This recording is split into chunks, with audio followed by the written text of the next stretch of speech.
Hello दोस्त, एक एक करके बनती है कंपटीशन।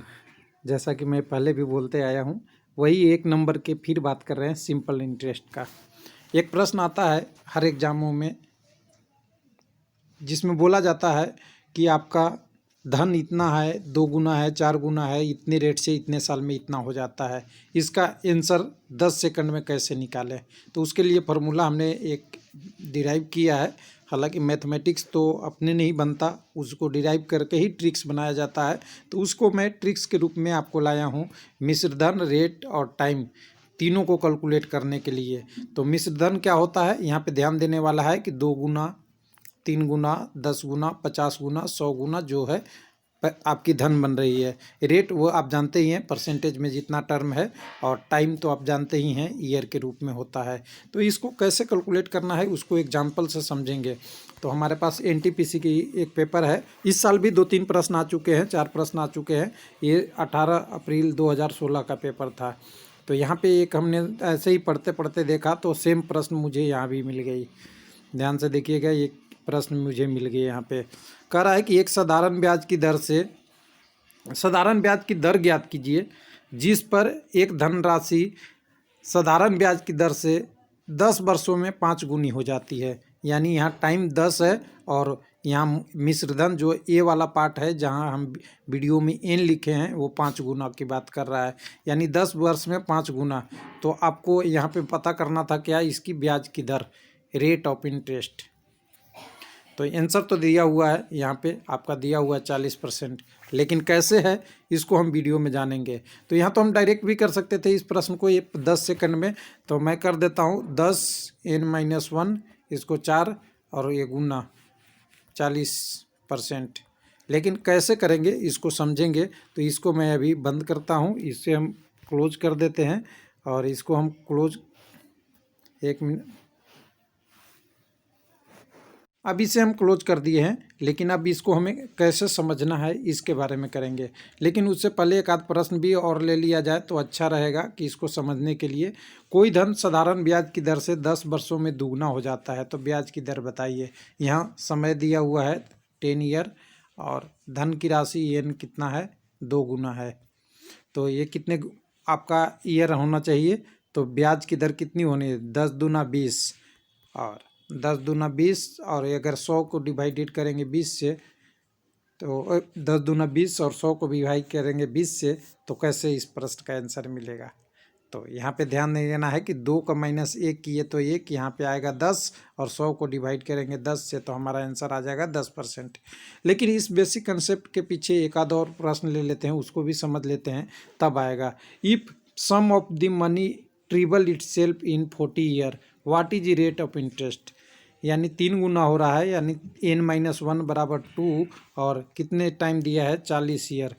तो इसका रेट ऑफ इंटरेस्ट क्या होगा। तीनों पार्ट देख लिए, लेकिन अब तीनों पार्ट देखने के बाद अब इसकी हम बेसिक पे आते हैं। बेसिक क्या है, इस फॉर्मूले को समझिएगा, और 2-4 कैलकुलेट भी कर लेंगे इसी के अनुसार से। देखिए, सबसे पहले आप जानते हैं कि आपको कहीं भी प्रश्न आप पढ़ते होंगे तो आप पे मिलता होगा मिश्र धन, जिसको ए के रूप में लिखा जाता है, जहाँ जो कि मैं वीडियो में एन लिया हूँ। तो मिश्र धन बराबर क्या होता है, आपकी जो धन है प्लस ब्याज, इसको दोनों जोड़ देते हैं तो साधारण ब्याज में क्या हो जाता है, मिश्र धन हो जाता है। अब इस प्रश्न को देखिए, डिराइव करना है तो हमें क्या करना पड़ेगा, मिश्र धन में क्या है, आपका धन भी है। यानी अगर कोई कह रहा है कि 2 गुना है, तो 1 पी तो आपका मूलधन है, और 1 पी आपका क्या, ब्याज से प्राप्त होने के बाद है।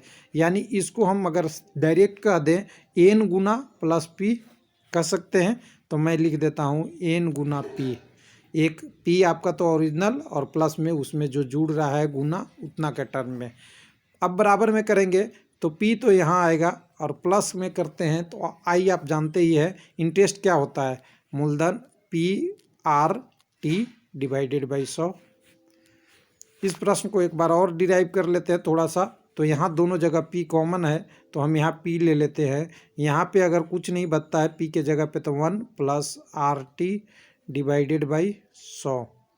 अब इसमें से क्या करते हैं, पी को हम कैंसिल कर देते हैं समझने के लिए, क्योंकि हमें इजी फॉर्म में लाना है। उसके बाद हम 1 को इधर की तरफ शिफ्ट करते हैं तो n-1 बराबर RT डिवाइडेड बाई 100।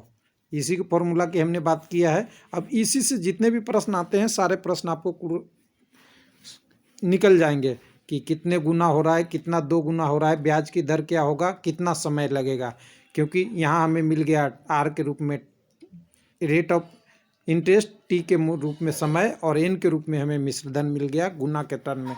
तो अब इसमें अगर बोल दे तो यहाँ प्रश्न में देखिए 10 साल लिखा हुआ था। क्या लिखा हुआ था यहाँ पे? आपका 10 साल टाइम था T के टर्म में, और आपका N के टर्म में क्या था? 2 गुना। तो हम इसी फॉर्मूले पे अगर रख दे तो n-1 बराबर RT डिवाइडेड बाई 100। तो n 2 था तो 2-1 इक्वल टू 1। R आपको दिया हुआ था, R नहीं, आपको T दिया हुआ था, टाइम। तो क्या हो गया? R Guna time divided by 100।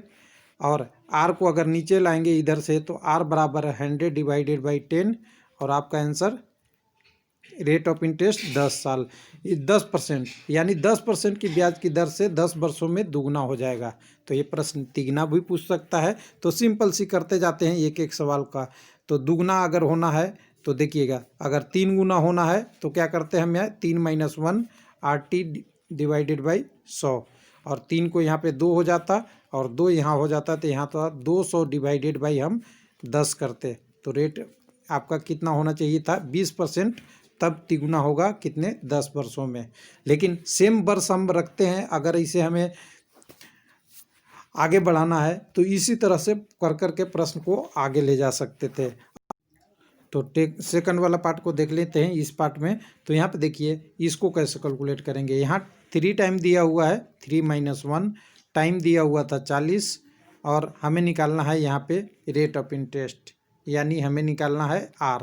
तो R बराबर क्या करेंगे? 100 को डिवाइड कर देंगे यहाँ से 2, यानी यहाँ के आप सिंपल टर्म में देखेंगे तो ये 2 के टर्म में आ जाएगा, और फॉर्मूले में रखेंगे तो n-1 बराबर RT डिवाइडेड बाई 100। और यहाँ पे देखें n हमारा दिया हुआ था 3 टाइम्स है, तो 3-1 यानी 2 है, और यहाँ से 100 को इसमें गुना करेंगे तो 200, और आपका टाइम दिया हुआ है यहाँ पे 40 ईयर। तो R बराबर क्या हो जाएगा? 0 और यहाँ पे 5%। आ गया प्रश्न का आंसर।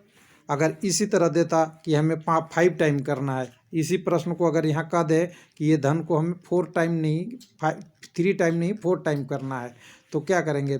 4 टाइम के लिए 4-1 यानी इक्वल टू 3, और यहाँ से अगर देखें तो हमारा टाइम दिया हुआ है 40 का 40 ही रहेगा जो हमारा टाइम के टर्म में, लेकिन हमारा रेट ऑफ इंटरेस्ट यहाँ ये हो जाएगा और यहाँ पे 100 हो जाएगा, यानी 300 डिवाइडेड बाई 40 करेंगे तो आपका आंसर कितने के टर्म में आएगा? 7-28 7.5%। इसी तरह कोई भी प्रश्न हो, अब n निकालना होगा, अगर एक प्रश्न में मैं निकाल लेता हूँ, इसको हाइड कर देता हूँ, मैं ट्रिबल तो रखता हूँ और ये 40 ईयर को हटा देता हूँ, और यहाँ पे रेट ऑफ इंटरेस्ट हम दे देते हैं कि रेट ऑफ इंटरेस्ट 20% है। तो मतलब कोई धन 20% की साधारण ब्याज से तिगुना होता है, या तिगुना को टर्म में कहें तो कितने साल उसको लगेंगे, तो साल भी वैसे निकल जाएगा। लेकिन अगर इसी प्रश्न को अगर एक बार और बदल दें कि हमें ईयर के टर्म में निकालना है, तो ईयर को यहाँ से हाइड करके यहाँ पे 3 और रेट ऑफ इंटरेस्ट 20 रखेंगे तब भी आ जाएगी। यानी इस फॉर्मूले से 3 चीज़ में 2 चीज़ हमें पता है, तो तीसरी संख्या को आसानी से निकाल सकते हैं। और ये प्रश्न इसीलिए हर बार NTPC की एग्ज़ाम में आता है कि इससे थोड़ी सी आपकी स्किल के पता चलता है, प्रश्न में कुछ नहीं है, स्किल आपका बताता है। तो चलिए, हो सकता है कि आने वाले एग्ज़ामों में अगर ये प्रश्न आए तो आप ईजी से कर पाएँ। थैंक यू, धन्यवाद।